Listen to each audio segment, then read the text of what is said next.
Izboskan tumani axborot kutubxona markazi taqdim etadi. Assalomu alaykum, qadrli kitobxonlar hamda aziz kanalimiz kuzatuvchilari. Bugun sizlar uchun Joanna Ketlin Rowlingning Harry Potter va afsonaviy tosh kitobini o'qishga tavsiya etaman. Sizlar uchun asar haqida ozgina ma'lumot berib o'taman. Harry Potter asarlari 7 qismdan iborat bo'lib, ilk asar 1997-yilda yozilgan va Harry Potter va faylasuflar toshi deb nomlangan. 7-asar 2007-yilda chop etilgan va Harry Potter va ajal tuhfalari deb nomlangan. Keyin esa bu asarlarga filmlar ishlangan. Hozirda ko'pchilik bu filmlarni sevib tomosha qilishadi.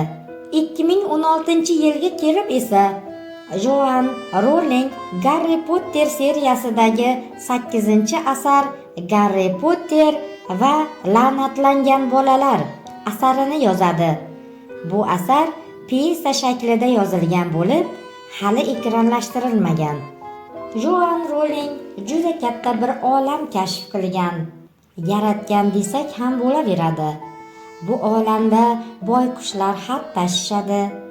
Bu olamning o'zining maktabi, o'zining vazirligi, o'zining buyuk insonlari va albatta o'zining yovuzlari mavjud.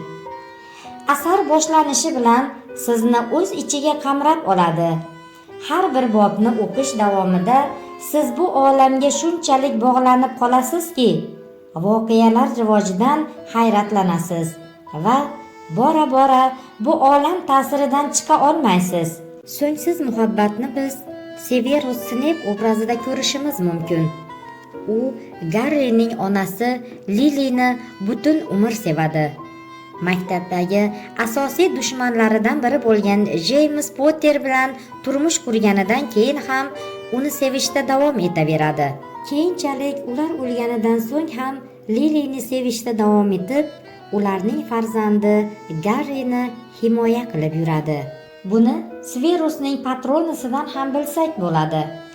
Asarning boshidan to oxirigacha esa Snape juda ham yomon va hali hamon yovuz lordga ishlayotgan odam sifatida ko'rsatiladi. Vaholanki asar so'ngida bildikki, u Dumbledorega xizmat qilayotgan bo'lgan. Uning so'nggi so'zlarini ham so'ngsiz muhabbat ramzi desak bo'ladi. Asardagi do'stlik timsoli esa bu albatta bizning oltin uchligimiz, Harry, Ron va Hermionadir. 3-kitobda Ron va Hermiona aytishib qolishganda Harry ularni yupatadi. 4-kitobda Harry va Ron urushib qolishganida Hermiona ularga mehribonlik qiladi. Bu uchlik shu darajada do'stlashib ketishadiki, bir-birisiz bu darajaga yetisha olmaydi. Bir-birining kamchiliklarini to'ldirib, ajralmas do'stlarga aylanishadi. Lekin 7-kitobga kelib do'stlikka katta putur yetadi. Tashqi ta'sirlarga ko'ra Ron Harry va Hermionadan arazlab ularni tark etadi. Ronni sevadigan Hermiona esa bundan azob chekadi.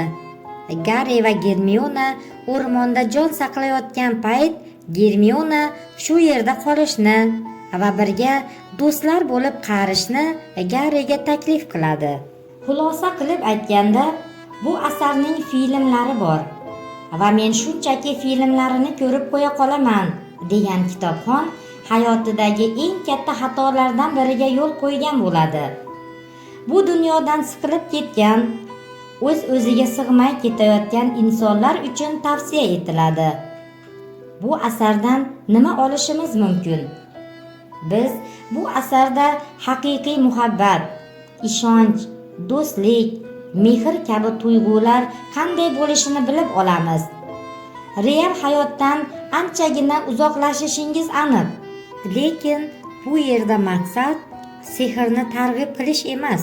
asarda ham ko'p bora sehrdan ham ustunroq narsalar bor deb aytib o'tiladi. Tahlil so'ngida albatta bu asarlarni o'qib chiqishingizni so'rab qolaman.